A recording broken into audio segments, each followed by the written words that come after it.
지난 시간에요. 이번 강의는 조선과 명나라, 청나라의 환관에 대해서 좀 알아보고 비교하는 시간을 갖도록 하겠습니다. 우리가 이렇게 환관하면 내시가 딱 이렇게 떠오르는데 바로 그 내시가 바로 조선에서는 환관이었죠. 우리나라 같은 경우도 이 고려 때부터 이렇게 환관이 있었는데 실은 조선에 있었던 이런 환관과 고려에 있던 환관은 같습니다. 이게 무슨 얘기냐면은 조선에 있었던 내시와 고려에 있었던 내시는 또 이제 다릅니다. 그러니까 이게 이제 무슨 얘기냐면은 이 고려 때는 이렇게 내시가 상당히 뭐라 그럴까요? 이 막강한 힘을 가졌던 엘리트 집단이었습니다. 그러니까 보통 이렇게 검문세가의 집안, 아주 상당한 이 힘을 갖고 있던 가문의 그런 자제의 들이 바로 이제 내시로 이제 있었고요. 또 이렇게 이 전장에 나가가지고 공을 세운 사람들 또는 학식이 아주 뛰어난 사람들, 이러한 사람들이 이렇게 내시의 어떤 부로서 그들이 고려의 궁궐에 있으면서 왕을 보좌하고 경전을 읽고 그리고 국사를 논의하고 했던 이러한 또 이 집단이 세력이 바로 내시였습니다. 그렇기 때문에 상당히 이 내시는 고려에 있어서는 이 국정을 왕과 함께 논의하고 운영했던 그러한 아주 엘리트 집안의 사람들의 아주 또 자식들이 또 궁에 들어와서 국왕을 보좌하는 그러한 업무를 받던 집단이었던 것이었죠. 그런데 이렇게 고려 때에 있었던 내시들이 고려 중기에 이제 원나라의 영향을 받아가지고 변질되기 시작합니다. 그러니까 고려에 있던 내시들이 상당히 뭐라 그럴까요? 원나라로부터 인정받는다고 그러나요? 왜냐하면 원나라에 있던 이 공주들이 우리 고려로 이제 시집을 와가지고 이 고려가 이제 분화국이 되는 거죠. 그러하면서 많은 내시들을 이제 원나라로 또 보냅니다. 그런데 거기서 이제 아주 특출난 능력을 인정받아가지고 상당히 많이 이렇게 내시가 인정을 받고 그랬었나 보죠. 그러면서 내시들이 이렇게 이제 힘이 이제 이렇게 원나라에서도 커지고 또 우리 이 고려에서도 그들과의 관계되어 있는 사람들의 이러한 권력들이 많이 이렇게 이제 형성되고 막 그랬습니다. 그러다 보니까 뭐라 그럴까요? 이 고려 왕들도 이러한 이제 내시들이 이제 상당히 권력화되고 상당히 능력이 있는 집단이 되다 보니까 이렇게 환관들을 자기의 주변에 있던 환관들을 내시로 이제 발탁을 시켜가지고 자기 주변에 두기도 시작을 했었습니다. 또 한편으로는 특히 공민왕 같은 경우는 여러 내시부들이 한 7개 부서가 있었는데 그것을 하나의 내시부로 이제 통합하고 또 그러면서 이 기존에 있었던 환관과 이렇게 이제 혼용돼서 막 운영이 됐습니다. 그러니까 전통적으로 있었던 이런 환관들과 그리고 엘리트 집단인 내시가 서로 이제 직무가 혼용되고 섞이면서 이런 것들이 이렇게 이제 조선에 들어와 가지고 세종 때나 또 세조 때나 이렇게 이제 막 명칭도 바뀌고 구분도 짓고 하면서 이 고려 때 엘리트 그룹이었고 했던 그러한 내시의 집단을 이제 세조 때인가 이제 폐지시켜버리고 오직 환관만 남는 거죠. 그러니까 고려 때도 환관은 있었습니다. 그러니까 환관은 거세된 자들이었죠. 거세된 자들은 주로 무슨 노비의 자식이나 어떤 무녀의 자식이나 이렇게 아주 상당히 하층민의 그러한 그 자식들 중에서 거세된 사람들이 궁궐에 들어와서 궁녀들을 관리하거나 아니면 궁궐의 청소를 감독한다거나 이러한 아주 잡무적인 일들을 봤습니다. 그렇기 때문에 그 상당히 인원도 적었고요.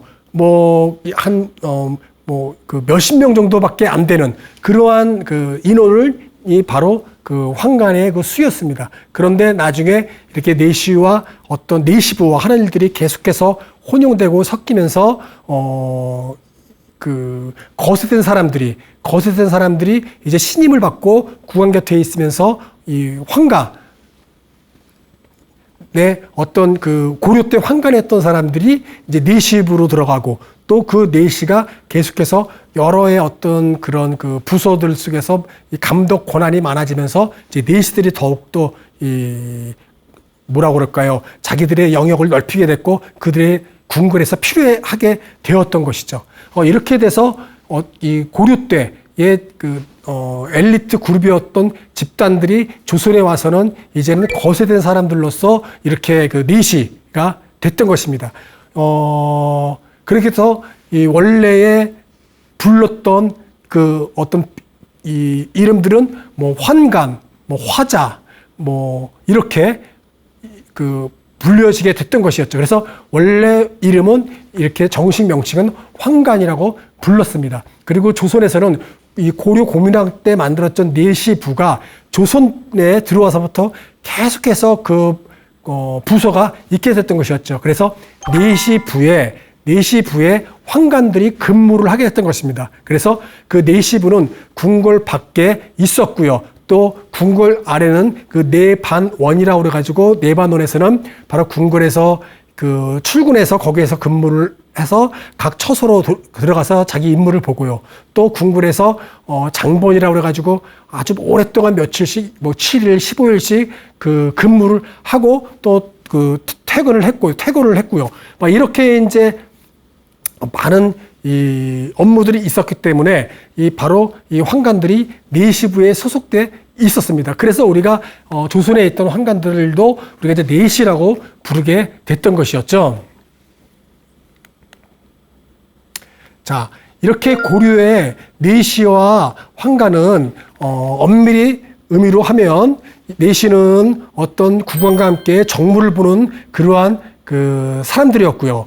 환관 같은 경우는 고려에서 궁궐의 어떤 그 여성 궁녀들을 관리하고 또 궁궐 청소 이러한 것을 감독하고 했던 그 집단이 완전히 다른 별개의 집단이었다. 그런데 고려 중기 후기로 들어오면서 이들이 혼용돼서 역할이 맡아졌고 조선에 들어와서는 고려 때 내시의 어떤 임무들, 원래 전통적인 내시의 임무들은 사라지고 고려 때 황간이 했던 역할 업무들이 바로 조선에 들어와서는 내시부에서 황간들이 그 활동을 했었던 것입니다. 그래서 조선에 들어와서 황간들은 거세된 그 자들이 이제 그 조선에서 그 황간의 그러한 그 관리로서 일을 하게 됐던 것이었죠. 자, 이제 조선과 중국의 이제 황간들을 한번 이제 비교를 해보면은 조선 같은 경우는 대부분 사고를 당해서 이 황간이 되는 겁니다. 그러니까 이렇게 조선초 같은 경우 뭐 고려 때도 마찬가지고요.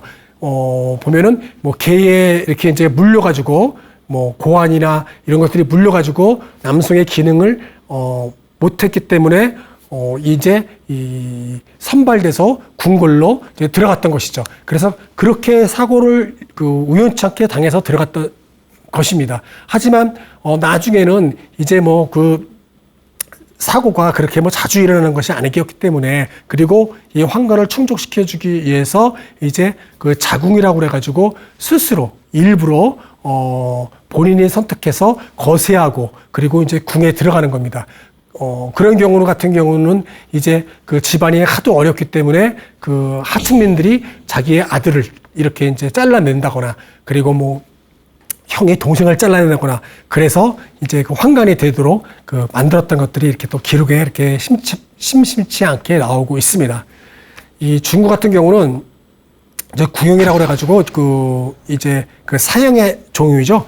우리가 너무나 잘 알고 있는 이 사기를 지은 사마천, 이러한 사람들도 그 영모죄로 형을 받아가지고 거세를 당한 거죠. 그걸 궁형이라고 하는데, 이제 궁형을 당하고서 이렇게 이제 사기라는 역사서를 저술했지 않습니까? 그리고 또 하나는 자궁이죠. 그러니까 마찬가지로 스스로 자기가 선택해서 이제 거세하고 환관이 되는 겁니다. 이렇게 이제 중국 같은 경우는 영국인 선교사가 이렇게 자궁을 하는 모습을 보고서 이렇게 이제 기록을 남겨둔 게 있습니다. 이제 거기에 이제 보면은 이렇게 이제 당사자가 이렇게 이제 씻을 때 누우면 한 명이 이렇게 상체를 누르고 또 두 명이 나눠서 각자 다리를 꽉 누르고 있다고 합니다. 그리고 나서 이제 칼잡이라고 하나요?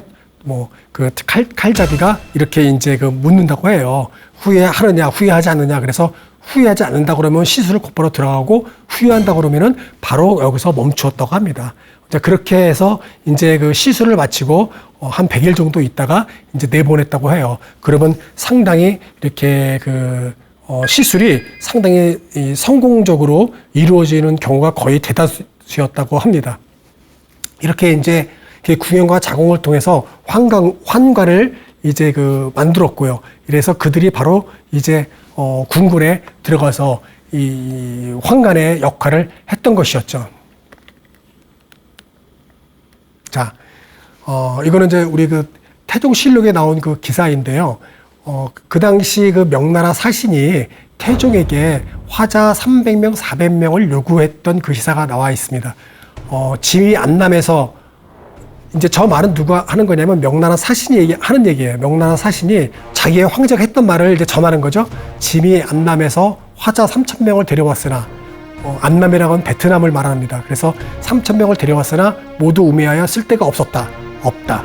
오직 조선의 화자가 명민하여 일을 맡겨 부릴만 하다. 이리하여 구하는 것이다. 하였습니다. 라고 명나라 사신이 태종에게 얘기하는 거죠. 그러니까 태종이 이제 얘기하는 거죠. 아니, 황제가 그러면은 한 어느 정도로 인원을 요구하는 것이냐. 그러니까 그 사신이 한 300명에서 400명 정도를 바란다 하니까 태종이 탄식을 하면서 이제 이런 말을 합니다.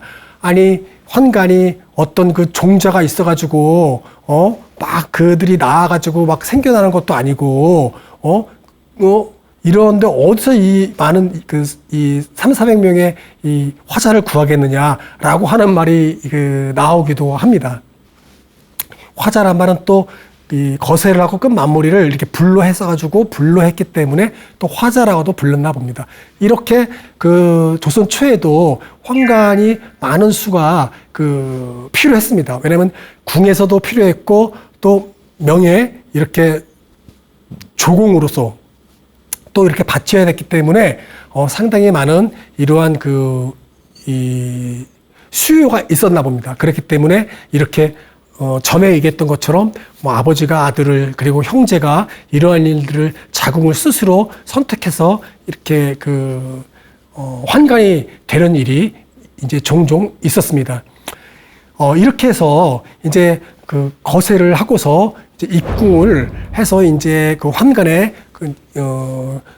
임무를 받죠. 이제 조선 같은 경우는 이 입궁을 하게 되면은 공부를 상당히 중요하게 생각했습니다. 그래서 10년이 지나야 정식 환관이 되는 겁니다.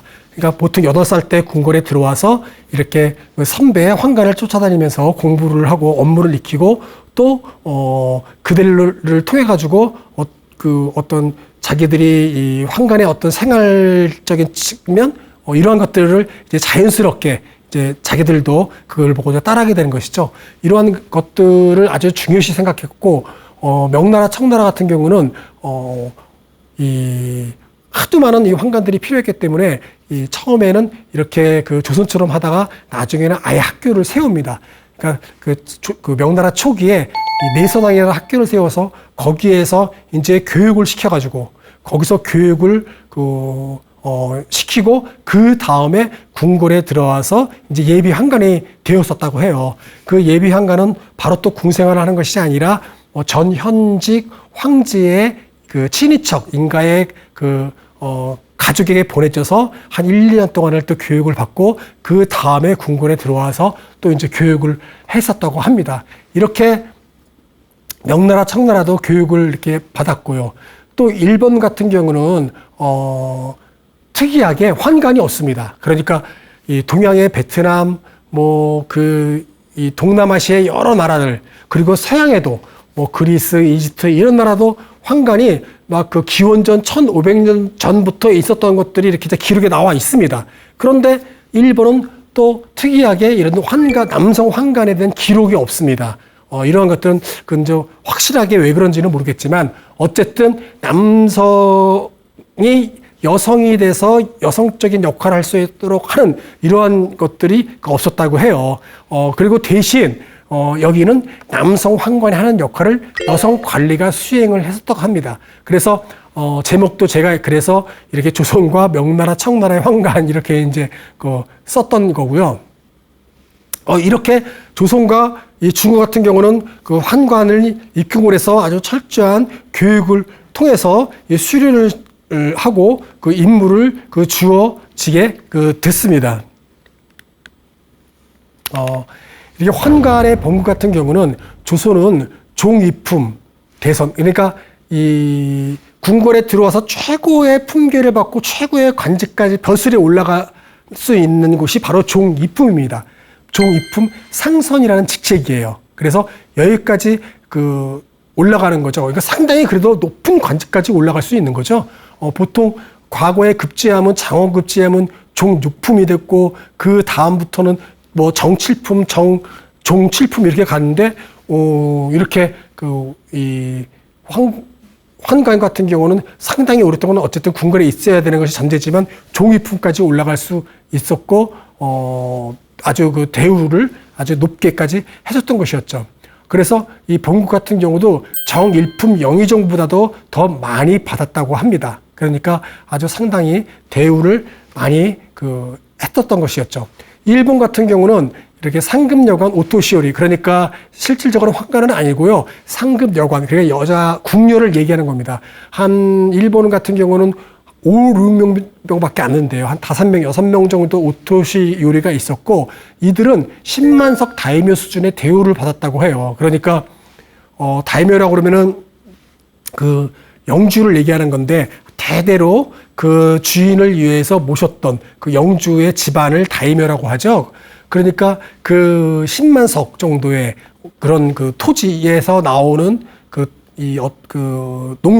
농산물, 그것을 받는 정도의 봉급으로 대우를 오토시 요리에게 해줬다고 합니다. 그러니까 어마어마한 이러한 그 대우를 해줬던 것이었죠. 그래서 이렇게 조선이나 일본 이렇게 환관들에게는 환관의 역할을 하는 오토시요리에게는 상당히 많은 이런 봉급을 줌으로써 풍족함을 유지할 수 있도록 해줬다고 합니다. 이 연애 결혼도 한번 보면은 이 조선에서는 권례 연애를 엄격하게 처벌했습니다. 그리고 결혼은 허용했어요. 그러니까 황관이 궁궐에 있어서 어떤 그 궁녀나 아니면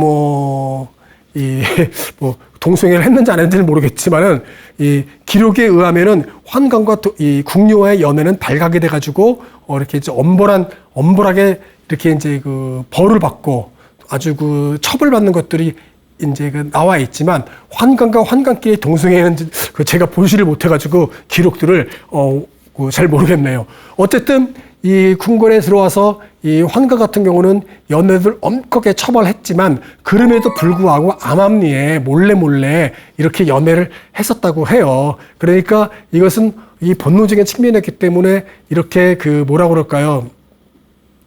아무리 처벌을 하고 심하게 아주 그냥 이 궁녀를 처형을 시키면서까지도 그래도 이런 것들이 아주 연애가 종종 있었다고 합니다. 특히 이 조선 같은 경우는 결혼은 허용해져 가지고 궁 밖에 양인의 여성과 그리고 양반의 첩이나 첩의 이제 그러니까 이 딸이나 이렇게 이제 사람들과는 결혼이 허용됐다고 합니다. 특히 일부러 또 이 사대부가의 가문에 있는 집안에서는 일부러 황간과 자기의 뭐 첩의 수생이나 뭐 이렇게 그 결혼을 또 시켜주기도 했다고 합니다. 왜 그러냐면은 자기의 어떤 이 권력과 황간의 어떤 그 궁에 대해서 왕실 가족들 간의 인맥 이러한 것들을 결탁시키려고 했었던 것이었죠. 그래서 이렇게 그 사대부 가문과 또 황간의 집안이 이렇게 결혼을 하기도 합니다. 그렇게 어쨌든 간에 조선은 이렇게 결혼을 허용해서 조선의 황가는 첩도 두고요. 또 첩들도 여러 명을 둘 수도 있었습니다. 그러니까 재력이 있는 집안은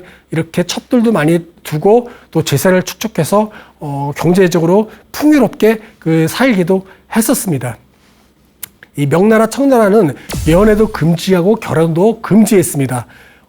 하지만 명나라 말기나 또 이렇게 청나라 때는 이 연애도 그리고 결혼도 이렇게 눈 감아주고 모른 척하고 이렇게 넘어갔었습니다. 연애 같은 경우도 아주 상당히 많이 이제 나중에는 공공연하게 하게 됐고요. 결혼들도 아주 상당히 많이 하게 됐습니다. 그러니까 뭐 이렇게 이제 많이들 한다고 하더군요. 그 황간이 궁녀에게 밥을 데워달라고 그러고 그 밥을 데워주면 그 밥을 같이 이제 먹으면서 얘기 나누고 이렇게 같이 살게 됐다고 합니다. 그러니까 이 궁녀도 같이 연애하고 궁녀랑도 결혼하고 또 궁 밖에 있는 그 여인들과도 만나서 또 연애하고 결혼하고 이러한 일들이 황간에게서는 있었고 나중에는 그것을 갖다가 그 공공연하게 인정해줘서 그 어떤 외로움을 이렇게 달래줄 수 있도록 이렇게 이제 눈 감아 줬다고 볼 수 있겠죠. 이 조선과 명청의 그런데 또 그 되게 큰 차이점은 뭐냐면 조선 같은 경우는 이 거세를 할 때 이 고환만 이렇게 이제 잘라냅니다. 그러니까 이 명주실 같은 경우로 어릴 때 8살 전후로 그 명주실 같은 거로 고환을 잘라내가지고 아예 그 후손을 남길 수 있는 이러한 것을 이제 미연에 아주 싹 방지해 놓는 거죠. 그러니까 남성의 그 기능의 성기만을 남겨놓는 겁니다. 그런데 중국 같은 경우는 이 고환이나 그 남성을 모두 다 이제 잘라내는 겁니다. 그래서 아주 큰 차이점이 있는 것이죠. 그래서 이렇게 이제 조선은 처와 첩을 두면서 그래도 어느 정도 어떤 그런 그 성생활이 가능하지는 않았느냐라고도 이야기합니다. 단지 어떤 자식을 낳을 수는 없었겠죠. 왜냐하면 고아는 완전히 다 사라져버리고 없기 때문에요. 이제 그것이 조선과 명나라, 청나라에는 아주 큰 차이점이라고 해서 황간의 역할과 어떤 그런 생활이었던 것입니다. 이거는 이제 양세계보라고 그래가지고 이 황간이었던 이유목이 이제 지었다고 합니다. 보통 양반들은 족보를 남겨가지고 자기의 아주 시조부터 현직 자기 때 후손 자기 자식까지 이렇게 이제 족보에 쫙 이름을 나서 이제 남기지 않습니까? 이 조선에 있는 황간들도 이렇게 족보를 만들었습니다. 그렇게 족보를 만들어가지고 자기의 후손들을 쭉 이렇게 이제, 이름을 써놓은 거죠. 그런데 다 성이 다릅니다. 왜 그러냐면 양자로 이제 입적을 시켰기 때문에 그런 것이죠. 그래서 양자로 입적을 시켜가지고 자기의 대를 잇게 하는 겁니다. 그래서 이제 성이 다르고, 또 이렇게 뭐라고 그럴까요? 어떤 이런 족보를 남김으로 인해가지고 자기의 비록 이 성이 다른 후손들이지만 가문을 좀 더 이렇게 이제 양반들처럼 자기들도 위세를 갖고자 했던 그러한 것들의 모습으로서 이렇게 이제 우리가 양세계보를 통해서도 알 수 있습니다. 그럼 이 책의 서문에 나와 있는 글인데요. 성씨의 부자는 아니지만 각 성씨의 자식을 자손으로 삼아 기른 것이 그 대가 오래되었다고 하였다. 길러준 은혜도 낳아준 은혜에 못지않게 의가 큰 것이니 그것을 감히 소홀히 하겠는가 하면서 나름 그들의 어떤 그런 혈통적인 건 아니고 의리적인 것이라고 또 봐야 될까요? 이런 것들을 아주 철저하게 지켰다고 합니다. 그래서 이 황간은 이 양자를 입적할 때 이 자기의 거세된 그러한 아이를 양자로 들여가지고 궁궐에 들여보내고요. 또 한편 한편으로는 또 이 환관이 아닌 그 정식적인 어떤 그런 이 거세되지 않은 사람을 또 양자로도 하기도 했다고 합니다. 막 그래서 이제 이러한 이런 양측으로 해서 집안에 있는 어떤 그런 그 자식과 그리고 자기를 그 환관으로서 대를 이으면서 내려가는 이러한 또 양자도 그 주가 바로 이러한 거세된 이런 그 후손들을 이제 계속해서 내려 보냈던 것이었죠. 자, 이제 시험과 승진을 이제 볼 것 같으면은 조선은 그러니까 노노, 맹자, 뭐 대학, 중용 이러한 사조 중에서 한 권과 그리고 소학, 삼강해식도를 읽고서 해석하는 게 시험이었습니다. 그러니까 이제 그 시험관이 이 책 두 권 중에서 이렇게 어느 정도 페이지를 열어가지고 이 부분을 해석해봐라 해가지고 거기를 한 6군데를 이제 가리켰다고 합니다. 그 가리킨 부분을 해석을 다 하면은 그러면 그 시험을 통과되고 그 뒤로는 한 번도 시험을 보지 않고 이제 승진이 될 수 있었다고 해요. 이렇게 이제 했었고요. 그리고 또 이제 그 시험을 보고서 그 시험이 끝나고 이제 또 시간이 지나면 또 한 번 시험을 치르는데 그 시험은 어떤 이러한 시험이 아니라 다시 한 번의 어떤 그 신체 검사를 본다고 합니다. 그래서 이 애가 어릴 때 신체 검사를 통과해서 들어왔긴 했지만은 나중에 다시 또 이제 그 몸이 성장하면서 이 남성의 성기가 어떻게 또 변화가 또 이루어질 수도 있고 또 몸의 수염도 막 날 수도 있고 또 그랬기 때문에 이런 것을 두 번째 신체 검사도 그 나중에 통과돼야지만이 이 환관으로서 계속 유지를 할 수 있었다고 합니다. 그렇기 때문에 이러한 것들을 다 통과되자만이 이제 종 이품이었던 그 상성까지 갈 수 있었던 것이었죠. 그렇지 않으면 또 이렇게 그 근무평가를 통해 가지고 상을 받지 않고 이렇게 중을 3번 연달아 받았다거나 이러면은 바로 그냥 거기에서 이제 퇴고시키는 겁니다. 그러니까 출궁시켜버리는 거죠. 이제 그렇게 해서 남은 사람만이 끝까지 갈 수 있었던 것이 조선에 있어서 시험과 승진에 대한 그런 차리였습니다. 그러니까 어떤 공부를 통해서 어떤 그 왕을 보좌하고 왕실에 있는 그 왕비나 대비를 보좌하고 세자를 보좌해야 했기 때문에 학식이 기본적인 것을 갖추어야 됐고 또 신체 검사를 통해서 남성의 성기능이 계속해서 그러니까 기능이 없는 그 상태를 확인하는 신체 검사와 그리고 근무평정 시험도 봤었고 또 남성적인 어떤 그런 수염이나 이런 것들까지도 다 이제 그 신체 검사를 하면서 통과돼야지만이 남을 수 있었던 것입니다. 명나라, 청나라 같은 경우는 자신의 이런 그 환관이 됐을 때 잘라냈던 것을 약물이라고 얘기해요. 이러한 고환과 성기를 잘 보관하고 있는 것이 아주 승진에 있어서 되게 중요했었다고 합니다.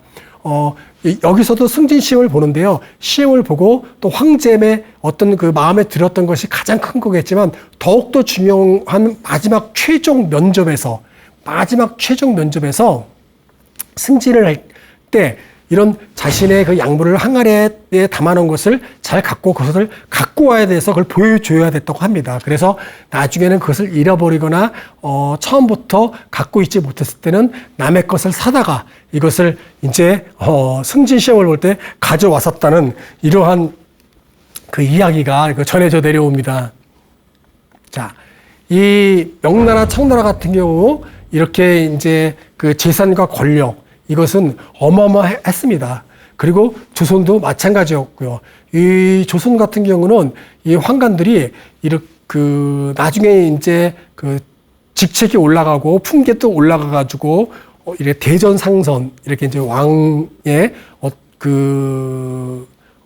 을 옆에서 시위하는 정도의 황관이 된다거나 왕비나 대비 정도에 되면은 그 정도 되면은 엄청난 이러한 재산을 축적을 했다고 해요.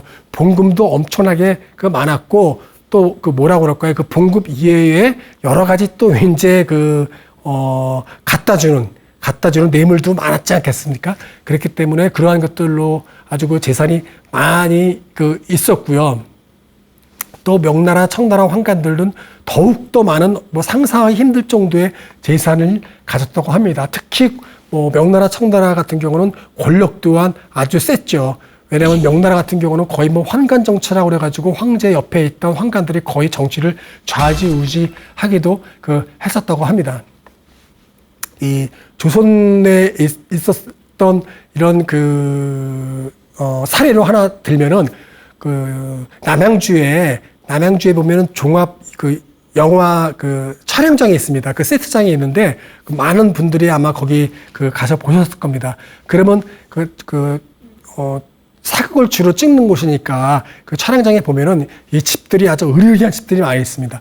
거기에 있는 집 중에 하나가 운당이라고 하는 집인데, 이 서울 종로구 운이동에 있었던 집입니다. 그 집이 1989년도에 이제 종로구에 있던 거를 갖다가 거기다가 이제 이건시킨 건데, 그것을 보셨던 분은 알겠지만은 거기에 뭐 안채, 사랑채, 별당, 행랑채 아주 으리으리한 이런 집이 있는데, 바로 그 집이 종로구 운이동에 있었을 때 황관의 집이었습니다.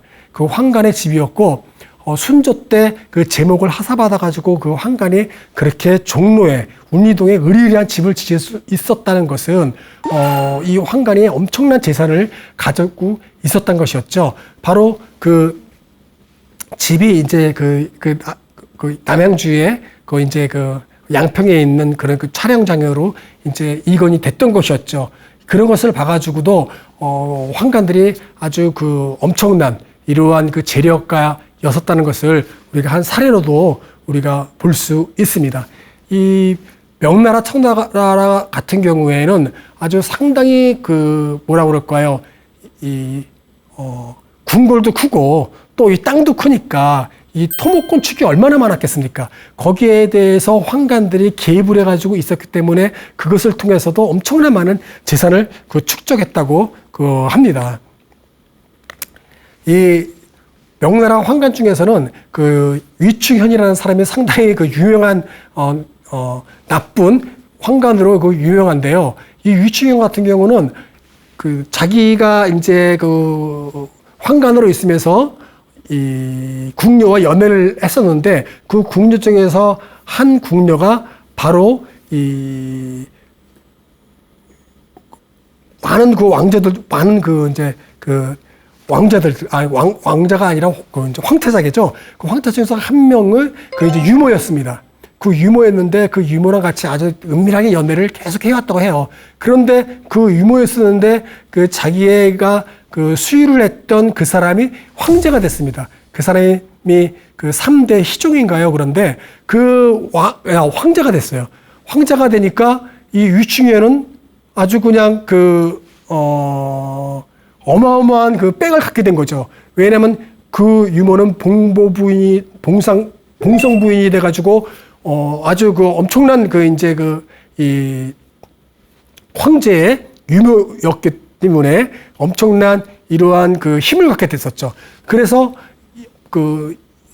이 황제는 유모의 말을 잘 들어줬다고 합니다. 그러니까 위충현의 많은 이러한 것들이 이제 유모가 이야기를 했겠죠. 그래서 결국 위충현은 이 중국 명나라 영토의 모든 지방의 관료들을 감시하는 비밀 경찰의 동창이라는 조직에 어떤 아주 커다란 힘을 발휘할 수 있는 자리까지 오르게 됩니다. 그래서 어떤 동창이라는 조직을 좌지우지하면서 이 위충현은 수많은 관료들의 이 관직을 삭탈하고, 그리고 또 관직에 또 앉히고 하는 이러한 인물이었다고 해요. 그래서 아주 조정에 있는 문신들을 모아가지고 단체 기합도 주기도 하고 할 정도의 상당히 무식하면서도 아주 엄청난 권력을 가졌던 사람이 위충현으로서의 황관으로 유명했던 사람이기도 합니다. 이 조선 같은 경우는 이 박한종이 유명한데, 조선의 황관 박한종은 승전색이었습니다. 그러니까 승전색은 어떤 것이냐면은, 승전은 무슨 말이냐면은 왕의 말을 승정원에 전하는 사람이 바로 승전입니다. 그리고 또 왕비의 말을 이제 그 어떤 그런 그 명을 집행받는 사람들에게 전하는 뭐 그런 게 또 있었고요. 그래서 사람을 승전이라고 하는 거죠. 이제 뭐 색은 이제 어떤 담당자, 담당이라는 뜻을 갖고 있는 그 표현인데 그러한 승전색에 박한종이 있었습니다. 그러니까 대전 상선인 거죠. 그러니까 대전의 왕의 그 내시로서 환관이 이제 그 박한종이었는데 이 박한종 같은 이제 경우는 뭐 중종 임금 때 이제 승전색이 되고 이제 그다음 중종에 이어서 인종에 이어서 이제 명종 때 이제 드디어 힘을 발휘하게 됩니다. 그래서 명종 때 문중왕후와 명종왕후의 어떤 힘을 그 배경으로 해가지고 이제 권력을 휘둘렀던 그 사람으로 아주 유명했던 그 사람입니다. 그래서 우리나라의 전국에 있는 그 특산물들을 자기가 다 관리하면서 그 특산물들이 이제 뭐 한양으로 올라오고 뭐 이러한 것들을 자기가 다 이제 관리하면서 거기서 엄청난 재산을 축적했던 인물이 바로 또 박한종으로 아주 유명한 그 승전색 박한종이기도 합니다. 그 한편 이 조선에서는 또 환관에 이렇게 다 이렇게 그 재산을 축적하고 어떤 부정부패를 통해 가지고 이 권력을 이렇게 이제 환관 신분으로 그 뒤에서 다 그 배후조종하고 이러했던 것은 아니고요. 우리가 또 되게 잘 어떤 환관으로서 모범을 보였던 이 김처선 또 김손순인가요? 이러한 그 환관도 있습니다. 그러니까 연산군 때 연산군이 그렇게 이제 비리를 저지르고 또 어떤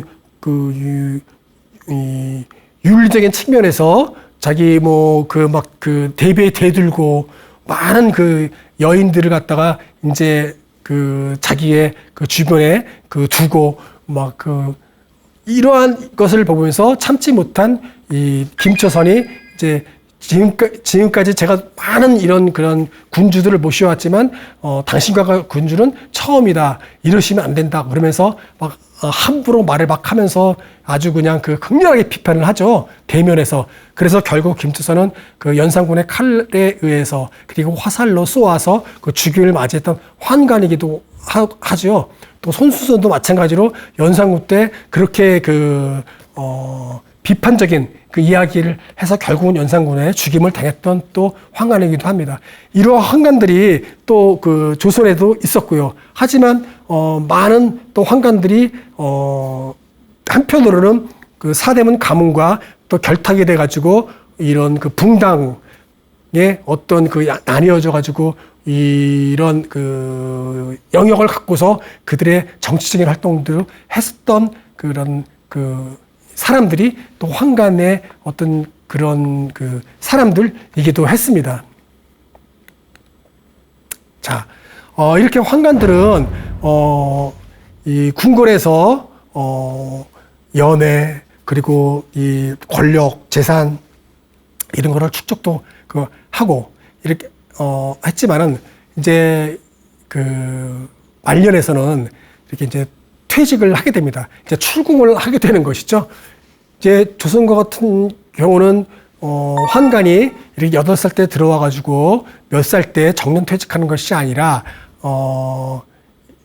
이렇게 병이 들거나 아니면 나이를 너무너무 많이 먹어가지고 이제는 업무를 볼 수 없으면 알아서 이제 출궁을 하게 됩니다. 그렇게 해서 이제 퇴직을 하게 되면은 매달 이렇게 쌀 12말과 그리고 노를 보낼 집을 마련해줘서 거기에서 살게 해줬다고 해요. 그러니까 조선은 이렇게 이제 보통 궁녀들 같은 경우는 보통 출궁을 하게 되면은 함께 이렇게 모여 사는 곳 그리고 후궁들은 또 마련된 어떤 전당이나 전각에서 함께 모여 사는 뭐 이런 것이었지만은 조선과 같은 경우는 이제 환관들은 이렇게 집을 마련해 가지고 편안하게 노후를 생활할 수 있도록 했다고 합니다. 그리고 명나라, 청나라 같은 경우는 이제 출궁을 하게 되면은 이 집들을 이렇게 이제 여러 명이 함께 모아서 같이 살 수 있도록 그 집을 지어서 그 안에서 살았다고 해요. 하지만 이렇게 재산이 많은 이런 환관들은 따로 자기들이 아주 그 집을 크게 짓고 그 안에서 노후를 보내면서 자기의 양자 대를 이어서 그 환관이 된 이러한 사람들을 통해서 권력을 행사하기도 했었다고 합니다. 이렇게 퇴직 후에 이렇게 노후가 모두 이렇게 궁궐에서 결혼도 하지 못하고 자기를 어떻게 보면은 희생하고 그들을 위해서 그 삶을 살았던 사람들이 그 환관이었습니다. 그러니까 우리가 TV나 영화나 그런 데서 상당히 목소리마저 가늘게 여성화돼 가지고 여성처럼 돼버리는 그러한 그 사람이 아닌 거예요. 조선이나 명나라, 청나라나 환가들은 그런 이 신체 검사를 받을 때 남성의 성적인 부분만이 이러한 그 것에 됐지만은 항상 이 몸이 건장하고 신체적으로 튼튼했던 인물들이었습니다. 왜냐하면 왕실의 가족을 지켜야 되는, 왕과 왕의 그 비나 후궁들을 지켜야 되는 그러한 인물들도 되게 중요했기 때문에 우리가 알고 있는 외형적인 그런 환관들은 이제는 그렇게 보면 안 되겠다라고 생각을 합니다. 네, 이거로 오늘 그 조선의와 명나라, 청나라 환관에 대해서 알아보는 이런 시간을 가졌습니다. 네, 강의 마치도록 하겠습니다.